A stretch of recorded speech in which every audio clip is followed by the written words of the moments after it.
नमस्ते दोस्तों। Saint John, एक ऐसा नाम, एक ऐसी लड़की जिसने फ्रांस का पूरा इतिहास ही पलटकर रख दिया। हम सबने कहीं ना कहीं उनकी कहानी तो जरूर सुनी है, पर क्या जो कहानी हम जानते हैं वो पूरी तरह से सच है? आज हम जॉर्ज बर्नार्ड शॉ के उस जबरदस्त एनालिसिस में उतरेंगे जो सेंट जॉन की हमारी हर एक समझ को, हर एक इमेज को चैलेंज करता है। तो सवाल यही उठता है कि असली जॉन ऑफ आर्क आखिर थी कौन।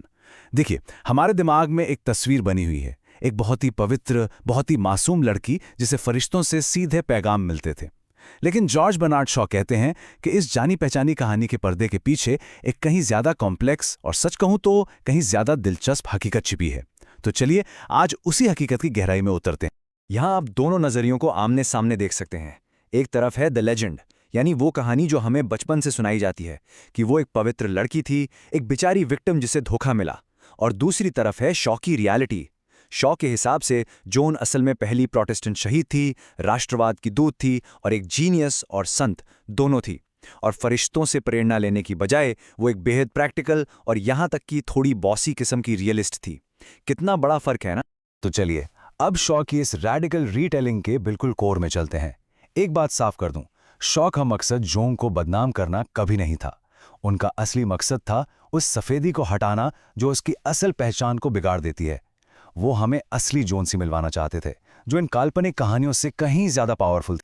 हम जरा शॉ का ये कोट देखिए। ये जॉन की शख्सियत को एक बिल्कुल ही अलग रोशनी में दिखाता है। वो कहते हैं कि जॉन क्रिश्चियन कैलेंडर की सबसे मशहूर वॉरियर सेंट तो थी ही, पर साथ ही मिडिल एजेस के अजीबो-गरीब लोगों में वो क्वेरिस्ट फिश भी थी। अब यहाँ क्वेरिस्ट फिश का मतलब है कि वो विरोधाभासों से भरी हुई थी। सोचिए, एक तरफ तो वो एक कट्टर कैथोलिक थी, लेकिन अपने विचारों में वो एक प्रोटेस्टेंट जैसी थी। वो एक नेशनलिस्ट थी, उस जमाने में जब नेशनलिज्म का कॉन्सेप्ट ही नया नया था। अब आता है वो बड़ा सवाल, जोन एक जीनियस थी या एक पागल? उसे जो विजन्स आते थे, जो आवाज़ें सुनाई देती थीं, क्या वो सच में भगवान का संदेश था या सिर्फ उसके दिमाग की उपज? इस सेक्शन में हम जोन के दिमाग का वो साइकोलॉजिकल एनालिसिस समझेंगे जो शॉ ने हमारे सामने रखा है। शॉ जीनियस को कैसे डिफाइन करते हैं, ये समझना बहुत जरूरी है। उनके मुताबिक जीनियस वो इंसान है जो दूसरों से कहीं आगे का देख सकता है, ज्यादा गहराई से चीजों को समझता है, जिसके नैतिक मूल्य आम लोगों से अलग होते हैं, और सबसे जरूरी, उसके पास अपने उस एक्स्ट्रा विजन को हकीकत में बदलने की जबरदस्त एनर्जी होती है। और ये डेफिनेशन जोन पर एकदम 100% फिट बैठती है। उसने वो देखा जो बड़े बड़े सेनापति और नेता नहीं देख पा रहे।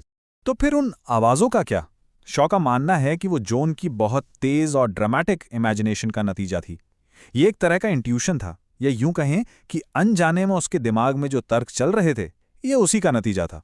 ये पागलपन बिल्कुल नहीं था, बल्कि ये उसके जीनियस होने का सबूत था। और इसका सबसे बड़ा प्रूफ उसकी सलाह की समझदारी। उसने जो भी सलाह दी, चाहे वो मिलिट्री को हो या पॉलिटिकल, वो बिल्कुल सही साबित। शॉ यहाँ एक मॉडर्न साइकोलॉजिकल टर्म इस्तेमाल करते हैं, गैल्टोनिक विजुअलाइजर। ये वो लोग होते हैं जिनके दिमाग में बड़े बड़े आइडियाज तस्वीरों या आवाज़ों की शक्ल में आते हैं। उनका कहना है कि जोन भी सोक्रेटिस या न्यूटन की तरह ही एक विजुअलाइजर थी, जिसके जबरदस्त आइडियाज उसे विजन्स के रूप में मिलते थे। इस नज़रिए से हम उसके अनुभव को पागलपन कहकर खारिज किए बिना उसे समझ सकते हैं। चलिए अब आगे बढ़ते हैं। अब हम शॉ के आर्ग्यूमेंट के सबसे ज्यादा कंट्रोवर्शियल, सबसे ज्यादा विवादास्पद हिस्से पर आ गए हैं। ये एक ऐसा दावा है जो आपको हैरान कर देगा और शायद जॉन के ट्रायल को देखने का आपका नजरिया हमेशा के लिए बदल दे। तो इसके लिए तैयार हो जाइए। अब आता है शॉ का सबसे चौंकाने वाला दावा। वो कहते हैं कि जोन को चर्च और इंक्विजिशन से कहीं ज्यादा फेयर ट्रायल मिला। आज के जमाने की किसी भी सेक्युलर कोर्ट में मिलने वाले ट्रायल से कहीं बेहतर। ये सुनने में थोड़ा अजीब लगता है ना? आखिरकार उसे जिंदा जला दिया गया था। तो फिर शॉ ऐसा क्यों कह रहे हैं? चलिए देखते हैं कि वो अपने इस दावे के पीछे क्या सबूत रखते हैं। इस टेबल में शॉ जोन के ट्रायल की तुलना एक मॉडर्न मिलिट्री ट्रायल से करते हैं, जैसे वर्ल्ड वॉर 1 में नर्स ईडिथ कैवल का ट्रायल हुआ था। जरा फर्क देखिए, जोन का ट्रायल हफ्तों तक चला। उसके केस पर कानून और धर्म के दर्जनों विद्वानों ने बहस की। पूरी प्रक्रिया कैथोलिक कानून के तहत हुई और उसका मकसद उसकी आत्मा को बचाना था। वहीं दूसरी तरफ मॉडर्न ट्रायल्स मिनटों में खत्म कर दिए जाते हैं, जहां बस कुछ मिलिट्री ऑफिसर फैसला सुना देते हैं और मकसद सिर्फ सरकार की ताकत को लागू करना होता है। तो यहां सबसे जरूरी बात यह है कि जोन का असली जुर्म कोई जादू टोना नहीं था। शॉ के मुताबिक उसका असली जुर्म था अनवुमनली एंड इनसफरेबल प्रिजम्पशन। मतलब एक औरत होकर ऐसी ढिठाई दिखाना जिसे बर्दाश्त ही ना किया जा सके। और सबसे बड़ा जुर्म था हेरेसी, यानी अपने फैसले को, अपनी समझ को चर्च से ऊपर रखना। जब उसने कहा कि वो सीधे भगवान से बात करती है, तो उसने चर्च के पूरे वजूद को ही चुनौती दे दी।